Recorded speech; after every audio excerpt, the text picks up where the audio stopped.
ते केतन यांनी त्यांच्या असणाऱ्या व्हिडिओमध्ये उल्लेख केलेला आहे, तोच मी रिपीट केलेला आहे. आणि त्यांनी होम मिनिस्टर यांना इंडिकेशन केलेलं आहे की कुठे कुठे साठा आहे, त्याची नावं मी आपल्याला दिलेली आहेत, प्लेस दिलेले आहेत. अजून तुम्ही रेड का मारली नाही हे ते विचारतात आहेत. आजची जी प्रेस कॉन्फरन्स आहे ही प्रेस कॉन्फरन्स ड्रग्स या संदर्भात आहे. आणि मेटामॉर्फिन नावाची असणारी जी एक ड्रग आहे की व्हेरी इझिली अवेलेबल झालेली आहे आणि इतर ड्रगच्या संदर्भातली असणारी माहिती शासनाला देण्यात आलेली आहे, परंतु शासनाने अजून काही केलेली नाही. त्याचा व्हिडिओ जो आहे तो मी आपल्यासमोर प्ले करतोय.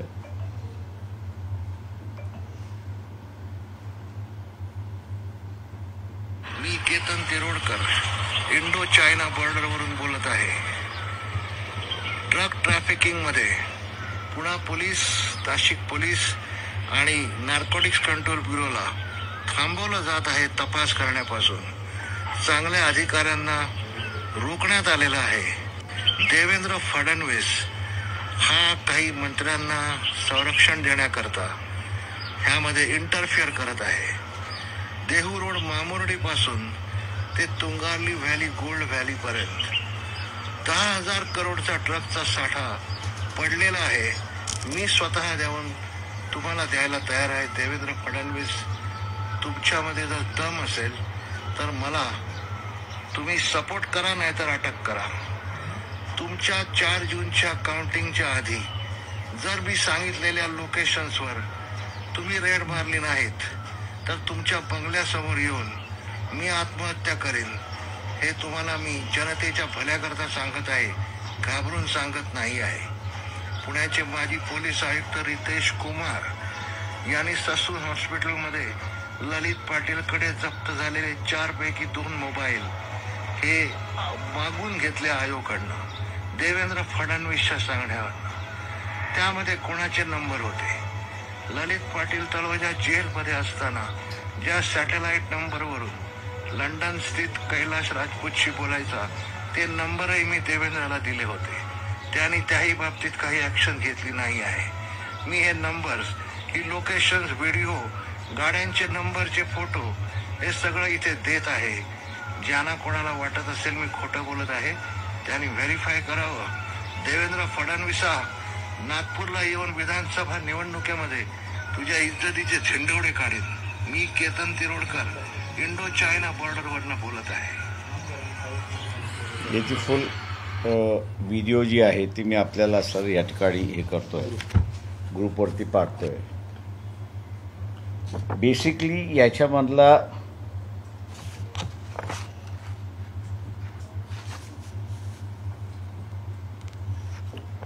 जे इश्यू आहेत ते इश्यू अत्यंत महत्त्वाचे आहेत. आपल्या सगळ्यांना माहीत असेल की 1993 जो ब्लास्ट झाला त्या ब्लास्टच्या वेळेससुद्धा ड्रग्सचा पैसा वापरण्यात आला होता आणि त्यामुळे असणारं आर्म्स आणि ॲम्युनिशन हे पूर्णपणे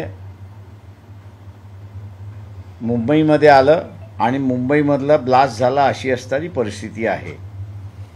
दुसरं ह्याच्यामध्ये ड्रग्सचा जो व्यवहार चाललेला आहे तो एक ऑर्गनाइज क्राईम आहे, टेररिस्टची असणारी संबंध आहे आणि त्याच्याचबरोबर या ड्रग्समधनं जे मनी जनरेट होतो, फंड्स जनरेट होतात, हे व्हेरियस इन्सर्जन्सी मूवमेंट जे आहेत आणि टेररिस्ट मूवमेंट आहेत त्यांना असताना वापरले जातो. 2021 मुंद्रा पोर्टवरती नार्कोटिक्स सीज झाली होती NIA मार्फत. त्याच्यामध्ये ॲडिशनल चार्जशीट जी दाखल करण्यात आली, त्या ॲडिशनल चार्जशीटमध्ये NIAने प्रूव्ह केलेलं आहे की ड्रग्सचा असणारा पैसा हा लष्कर-ए-तैयबा या संघटनेला पुरवला गेला होता, मिळाला होता, अशी असणारी परिस्थिती आहे. NIAने दुसरंही या ठिकाणी इस्टॅब्लिश केलेलं आहे, जे गोल्डन ट्रायंगल आहे. हे म्यानमार, थायलंड आणि लाओस या तिघांच्या मध्ये असणारं जे गोल्डन ट्रायंगल आहे, या गोल्डन ट्रायंगलमधनं ओपेड आणि मेटामॉर्फिन ही जी प्रोडक्शन आहे ही या ठिकाणी केल्या जातं आणि ते भारतामध्ये 7 सिस्टर्स मार्फत येते अशी परिस्थिती आहे. हे 7 सिस्टर्स BJP रूल स्टेट्स गेल्या 10 वर्षापासून आहेत.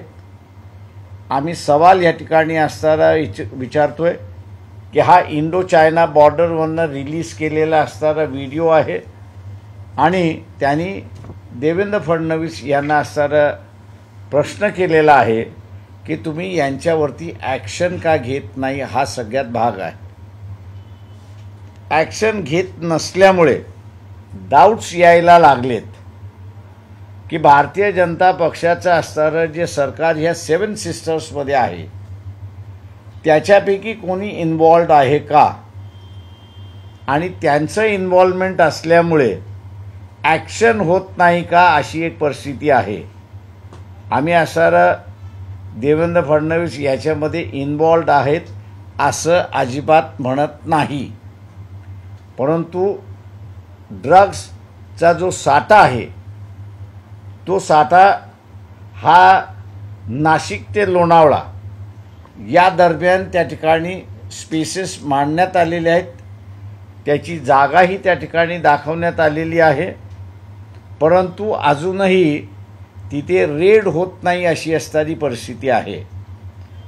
तेव्हा देवेंद्र फडणवीस यांनी असणारं महाराष्ट्राच्या जनतेला सांगावं की त्यांना केंद्रातल्या कुठल्या मंत्र्याकडून डायरेक्शन आहे का की याच्यावरती कारवाई करू नये, कारण का स्मॉल अमाऊंट ऑफ ड्रग्स नाही आहेत, तर हे एकंदरीत असणारं 10,000 कोटीचा ड्रग्ज आहेत.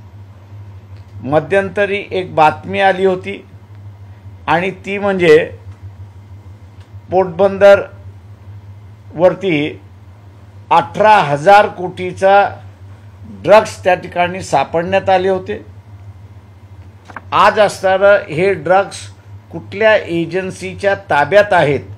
नार्कोटिक्स डिपार्टमेंटच्या ताब्यात आहे, NIAच्या ताब्यात आहे, EDच्या ताब्यात आहे की हे CBIच्या ताब्यात आहे, याची कुठेही माहिती या ठिकाणी मिळत नाही आहे. तेव्हा हा जो 10,000चा ड्रग्स नाशिक ते लोणावळा असं असणारं इंडिकेशन करण्यात आलेलं आहे, हा त्याच्यापैकी आहे का याचा असणारा खुलासा त्या ठिकाणी झाला पाहिजे. यंगर जनरेशन हा ह्याला बळी पडतोय अशी असणारी परिस्थिती आहे. राजपूत ज्यांचं नाव घेण्यात आलं होतं त्यांना 2015मध्ये पकडण्यात आलं होतं मुंबई पोलिसांनी. कोर्टापुढे प्रोड्यूस करण्यात आलं होतं, पण बेल मिळण्यामध्ये ते यशस्वी झाले आणि भारत सोडून गेले आणि ते आता इंग्लंडमध्ये राहतात अशी असणारी परिस्थिती आहे. त्यांच्यावरती अनेक कारवाया झालेल्या आहेत. आमच्या माहितीप्रमाणे 2 रेड अलर्टही त्या ठिकाणी काढण्यात आले होते. एकदा स्कॉटलंड यार्डनी त्यांना अरेस्टही त्या ठिकाणी केलं होतं, पण पुढे काय झालं याची अजून माहिती त्या ठिकाणी येत नाही. सेंटर ज्यावेळेस ॲक्ट करत नाही आहे त्यावेळेस कुठेतरी पॉइंटिंग फिगर ज्याला आपण म्हणतो, इंडिकेशन ज्याला आपण म्हणतो, हे पूर्ण इंडिकेशन सेंट्रल गव्हर्नमेंटकडे जाते अशी असणारी परिस्थिती आहे. ड्रग ट्रॅफिकिंग हा असणारा आत्ता भारतामध्ये फार मोठा प्रयत्न झालेला आहे. मला वाटतं मुशर्रफ यांनी पाकिस्तानमधली सत्ता ज्यावेळेस आपल्या हातामध्ये घेतली आणि ते प्रेसिडेंट म्हणून झाले नव्हते, त्याच्या अगोदर एक वॉर लाईक सिच्युएशन भारताबरोबर झाली होती अशी परिस्थिती आहे.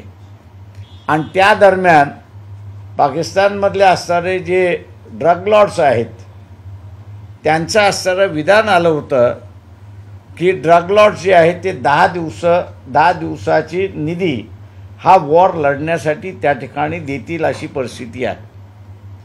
पाकिस्तान हा सेंटर ऑफ ॲक्सेस ड्रग्सचा आहे, परंतु भारतामध्ये त्याचा असणारा व्यवहार फार मोठ्या प्रमाणात त्या ठिकाणी वाढत चाललेला आहे.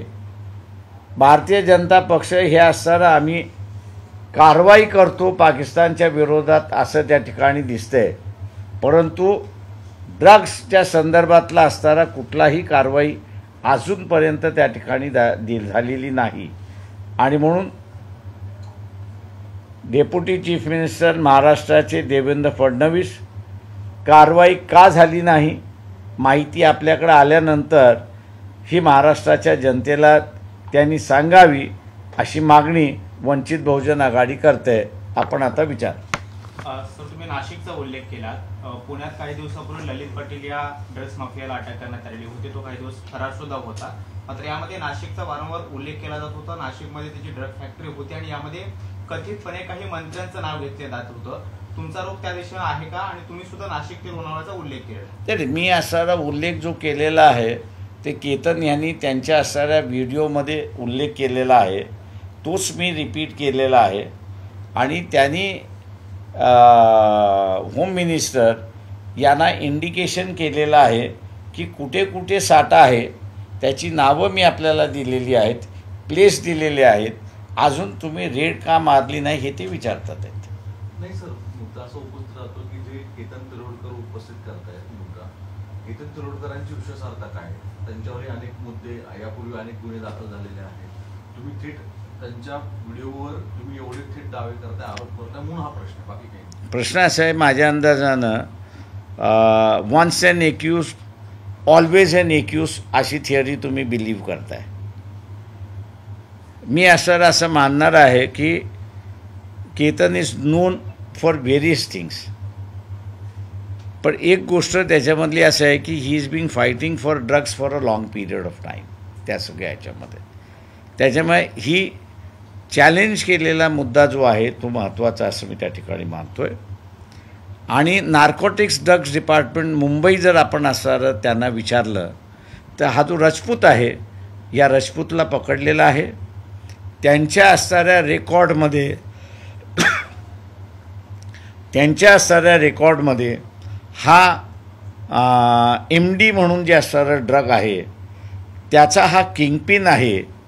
आणि त्यांनी गव्हर्नमेंट ऑफ इंडियाला कळवलेलं आहे माझ्या माहितीप्रमाणे की इफ ही इज अरेस्टेड, हा जो MDचा वापर भारतामध्ये आहे तो कदाचित आपण थांबवू शकतो, मग कंट्रोल करू शकतो असा शब्द वापरलेला नाही, तर आपण पूर्णपणे थांबवू शकतो असा शब्द त्यांनी वापरलेला आहे. आणि म्हणून मी त्या व्हिडिओला महत्त्व देतो आहे अशी परिस्थिती आहे. तुमचा या संदर्भात त्यांच्याशी संवाद झाला का? केवळ त्यांचा जो व्हिडिओ आहे तो दाखवून मला नार्कोटिक्स डिपार्टमेंटमधल्या बऱ्याच गोष्टी चे जे आहेत वकील असल्यामुळे रेफरन्सला येतात किंवा इतर आमचे ब्रदर कलिग्स आहेत ते मला रेफर करत असतात. त्याच्यामुळे माझ्या माहितीवरनं मी हे सांगतो आहे की this is not a fake video. Sir, तुम्ही कैलास राजपूतचं नाव घेतलं. कैलास राजपूत हा मुंबई पोलिसांच्या रडारवरती होता, अजूनही आहे. NCB कडून याचा सगळ्याचा तपास केला जातो. दुसरीकडे त्याचाच एक हस्तक ते मी तुम्हाला सर काय म्हणालो की स्कॉटलँड यार्डनी त्याला अरेस्ट केलं होतं आणि for some reasons nobody knows what has happened, म्हणजे काय झालं हे कोणालाच माहिती नाही आहे. त्याच्यामुळे मी तुम्हाला त्याच्या पुढचं सांगतोय. नाही, माझा प्रश्न असा होता की NCB कडे सुद्धा हे प्रकरण प्रलंबित आहे आणि ईडीने सुद्धा यामध्ये मनी लॉन्ड्रिंगचा गुन्हा दाखल केलेला आहे. कैलास राजपूतचा हस्तक अली शिराजी याला अटक करून त्याची प्रॉपर्टी सुद्धा जप्त केली. तुम्ही वैयक्तिक नाही, माझं म्हणणं असं आहे, माझ्या माहितीप्रमाणे प्रॉपर्टी जप्त झालेली नाही. If I am not wrong, Ali शिराची मला माहिती नाही. त्याच्यामध्ये पण राजपूतचं मी असणारं सांगतोय की त्याच्यामध्ये असणारं काही झालेलं नाही. दोन रेड कॉर्नर अलर्ट हे झालेले आहेत आणि 2 रेड कॉर्नर अलर्ट झाल्यानंतर माझ्या अंदाजानं जी दक्षता गव्हर्नमेंट ऑफ इंडियाने घेतली पाहिजे होती इंटरपोलोमार्फत ती घेतली असं मला त्या ठिकाणी दिसत नाही आहे.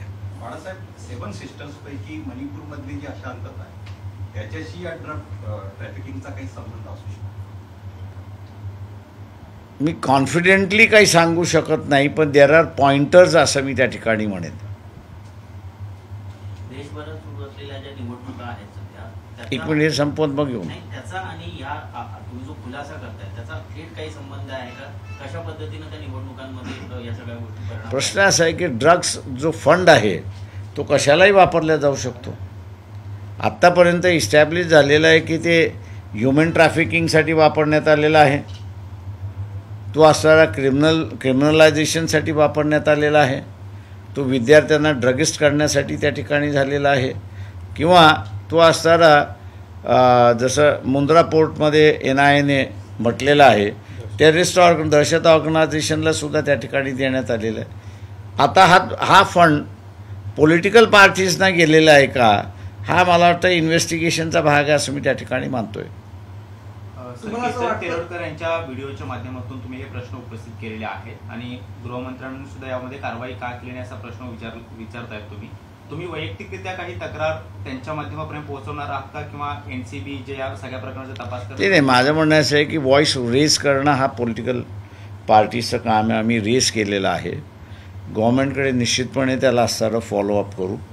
परंतु ज्या तऱ्हेनं हा दाबण्यात आलेला आहे सगळं प्रकार, आणि मी जी नोट रिफर केलेली आहे नार्कोटिक्स डिपार्टमेंटची की इलिमिनेट करण्याची असणारी 2 ड्रग्सचा असणारा इश्यू, MDचा जो असणारा इश्यू आहे, ती नोट माझ्या अंदाजानं रफली अबाउट 3 वर्षापूर्वीची नोट आहे. रिमाइंडर्स घेतलेले आहेत, but there is no response अशी परिस्थिती त्या ठिकाणी दिसते. या सर्व प्रकरणात कोणा केंद्रीय मंत्र्यांचा हस्तक्षेप आहे असं वाटतं का तुम्हाला? कारण तुम्ही मगाशी म्हणताना म्हणाला ते देवेंद्र फडणवीसच सांगू शकतील की त्यांना कारवाई करण्यापासून कोणी थांबवले ते. त्यांचा जो व्हिडिओ आहे केतन तरोडकरांचा, त्याच्यामध्ये ते ज्या पद्धतीनं बोलतात त्यांचा थेट राग कुठेतरी देवेंद्र फडणवीसांवर दिसतो आहे. त्यांच्या व्हिडिओवरनं असं वाटतं आहे की ते इंडिकेट करतात ह्यांना, पण मग केंद्राकडे नाही, त्यांनी दुसरं इंडिकेशन त्याच्यामध्ये केलं आहे की कोणाच्या सांगण्यावरनं त्यांनी कामं म्हणजे ते कोणाच्या तरी सांगण्यावरनं त्यांनी कारवाई थांबवलेली आहे. हाही त्याच्यातलं इंडिकेशन्स आहेत. आता राजकीय प्रश्न घ्यायचे का? हा घ्या ना. सगळ्यात चर्चा सुरू आहे की राष्ट्रवादी विलिनीकरणाची. खरंच पवार करतील असं वाटतं की पवारांचे फक्त परत एकदा नवीन राजकीय संकेताने टाकतील? त्यांनी असं म्हटलं की अनेक राजकीय पक्ष काँग्रेस पक्षामध्ये विलीन होतील असं म्हटलं. NCP असं म्हटलेलं नाही त्यांनी. छोटे राजकीय आज माझं स्वतःचं म्हणणं असं आहे त्याच्यामध्ये की आजच्या ह्या स्टेजमध्ये कोणीही विलिनीकरणाची चर्चा करते अशी परिस्थिती नाही.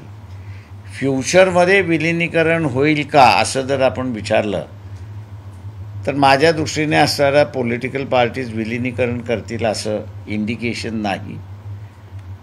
जसं स्टॉक मार्केट आहे तसा सट्टा मार्केटसुद्धा आहे.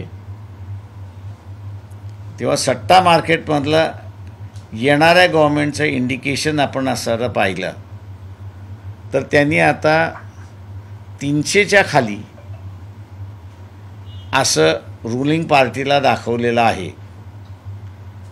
त्याच्यामुळे असणारा मी असं मानतो आहे की रिजनल पार्टीजचं एक्झिस्टन्स वाढलेलं आहे आणि त्यांचं महत्त्वही वाढलेलं आहे. अशा वाढलेल्या महत्त्वामध्ये ते असणारा स्वतःला मर्जर का करून घेतील हा इश्यू माझ्यासमोर आलेला आहे.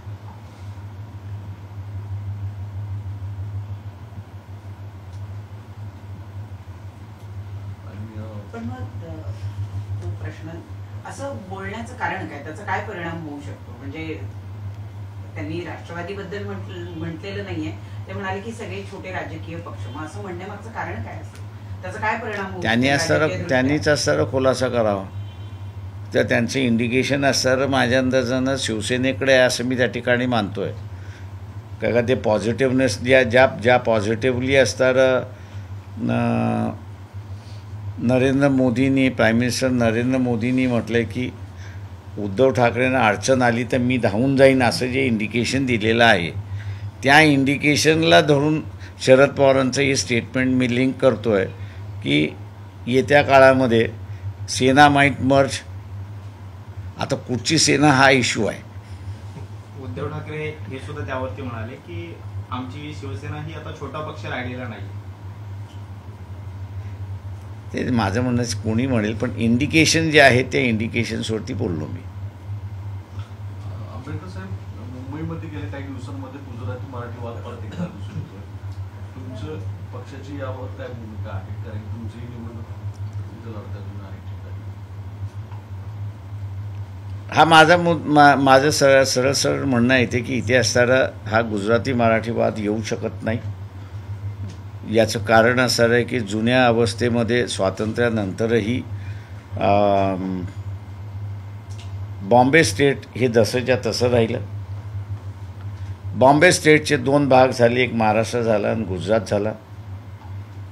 त्याच्यामुळे त्या स्टेट डिव्हिजन होताना जे राहिले ते राहिले, जे गेले ते गेले, अशी असणारी परिस्थिती आहे.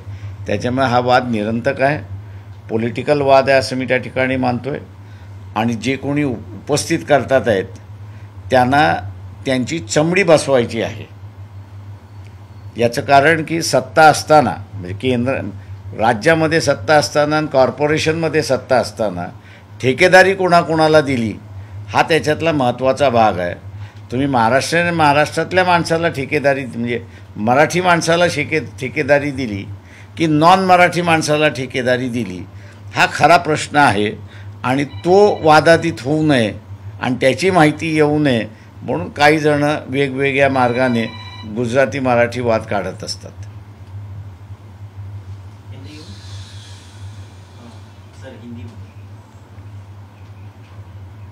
मग पुन्हा प्ले करायला लागेल ते.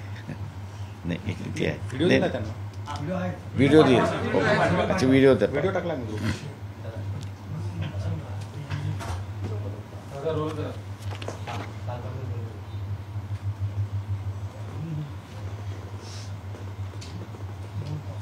ड्रग्स का इशू जो है वो दोबारा राजनीति को गरमा रहा है, ऐसा मैं समझता हूँ. पोरबंदर में जो 18,000 करोड़ का ड्रग्स नारकोटिक्स डिपार्टमेंट या किसी कौन से डिपार्टमेंट ने उसको अरेस्ट किया, उसकी जानकारी नहीं है. वो ड्रग किसके पास है? सीबीआई के पास है, डीआरआई के पास है, ईडी के पास है या नारकोटिक्स डिपार्टमेंट के पास है, किसी को पता नहीं है. लेकिन 2021 को मुद्रा पोर्ट पर जो नारकोटिक्स ड्रग्स की केस हुई थी, उसका जो एडिशनल एफिडेविट्स उसमें दाखिल हुई और एफआईआर दाखिल हुआ है, उसमें एनआईए ने ड्रग्स और तोयबा, ये जो टेररिस्ट संगठन है, इसका रिश्ता क्या है उन्होंने इस्टेब्लिश किया है. साथ ही साथ उन्होंने ये भी कहा है कि ये जो नेक्सस ड्रग ट्रैफिकिंग के जो है ये ऑर्गेनाइज्ड है, क्रिमिनलाइज्ड है, टेररिस्ट है और ये टेररिस्टों को भी पैसा दिया जाता है. ऐसे सिचुएशन में एनआईए ने एक सवाल किया था कि जो एक गोल्डन ट्रायंगल करके पहचाना जाता है, वो गोल्डन ट्रायंगल म्यांमार, थाईलैंड और लाओस इसके बीच में है और ये आइलैंड 7 सिस्टर्स को नज़दीक है, ऐसी एक परिस्थिति है. वहाँ पर मेथाडाइन, ये जो ड्रग्स है उसका मैन्युफैक्चर किया जाता है, ओपिएट जो है उसका मैन्युफैक्चर किया जाता है और ये दोनों ड्रग्स जो है ये 7 सिस्टर्स से इंडिया में आते हैं, ऐसी एक परिस्थिति है. ये जानकारी जो है मुख्यमंत्री देवेंद्र फडणवीस को दी गई थी, वो लेकिन उनके यहाँ से कार्रवाई नहीं हुई है. क्यों कार्रवाई नहीं हुई है अभी तक जानकारी नहीं मिली है और इसलिए हम उनसे पूछते हैं कि भैया आपको इतनी जानकारी मिलने के बाद भी और महाराष्ट्र के किस इलाके में ड्रग्स होने के बाद भी आपके यहाँ से कार्रवाई को क्यों नहीं हो रही है, ये बताओ. ये जो 7 सिस्टर्स है पिछले 10 सालों से भारतीय जनता पार्टी उस पर रूल कर रही है। क्या किसी राज्य का इन ड्रग्स में सहयोग है, मदद है या इन्वॉल्वमेंट है, इसका मेरे ख्याल से ढूंढना चाहिए। ऐसी एक परिस्थिति है और देवेंद्र फडणवीस ने ये बताना चाहिए कि क्या उनको सेंट्रल गवर्नमेंट से निर्देश थे कार्रवाई करे या ना कार्रवाई करे, और जिन्होंने निर्देश दिया उस मंत्री का नाम भी उन्होंने जाहिर करना चाहिए। ऐसी मांग हम लोग वंचित बहुजन आघाड़ी से कर रहे हैं। सर, ये कंप्लेंट किसने की है, कब की है और क्या ऑफिशियल तौर पर ये कंप्लेंट की गई है देवेंद्र फडणवीस? मेरे ख्याल से उनको जो है वो ऑफिशियल दिया हुआ है। जो मैं समझता हूँ कि जो वीडियो आपको दी गई है उसमें निचले हिस्से में पूरा डिटेल्ड है और कब दी गई है, कब कैसे सोर्सेस में दी, वो सब डिटेल्स उसमें। सर, वीडियो बनाने वाले व्यक्ति कौन है, उनकी बैकग्राउंड क्या है? देखिए, उनकी व्यक्तिमत्व की अगर बात करेंगे तो मैं समझता हूँ कि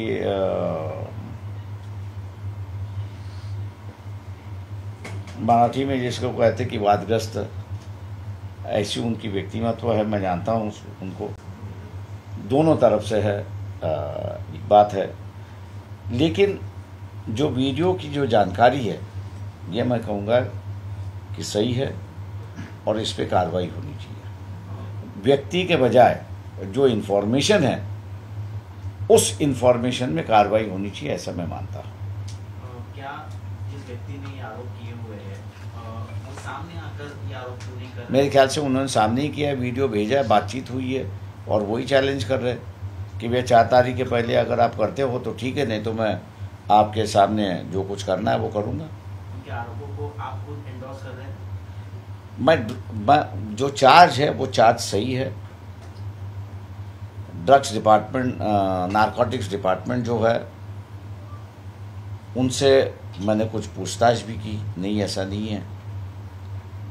जिनके नाम इस टेप में दिए हुए हैं और एक जानकारी मुझे अधिक मिली वो ये है कि हम लोग पिछले 3 सालों से सेंट्रल गवर्नमेंट को लिख रहे हैं कि ड्रग एलिमिनेट, मतलब रोकने की बात नहीं, जिनका नाम लिया है, राजपूत का नाम लिया, अगर उनके ऊपर कार्रवाई होती है तो देश भर में एमडी का जो ड्रग इस्तेमाल भारी पैमाने पर हो रहा है उसको हम लोग पूरी तरह से एलिमिनेट कर सकते हैं।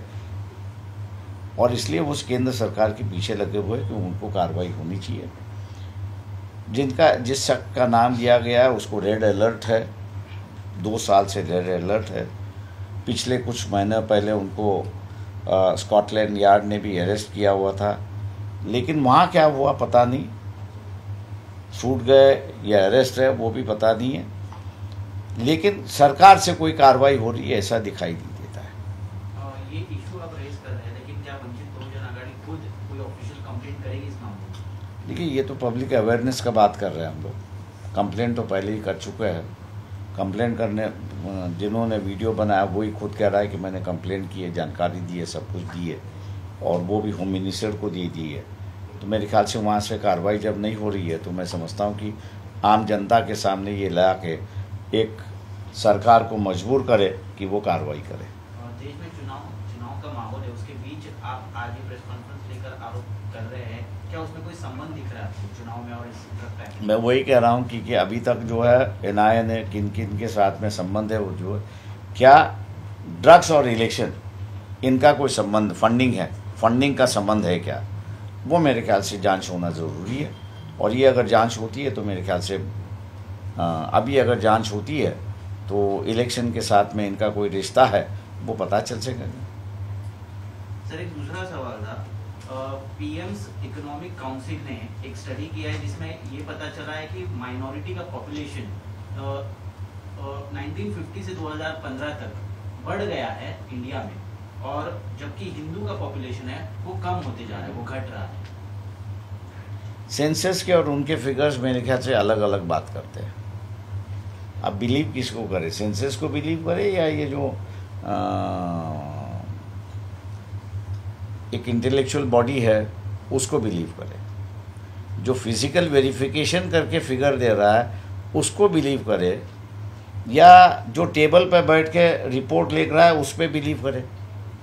चुनाव के बीच ऐसा रिपोर्ट आना क्या ये मेरे ख्याल से अपने पॉलिटिकल एजेंडा जो है एंटी मुस्लिम एजेंडा जो भारतीय जनता पार्टी है उसको बढ़ाने की बात है।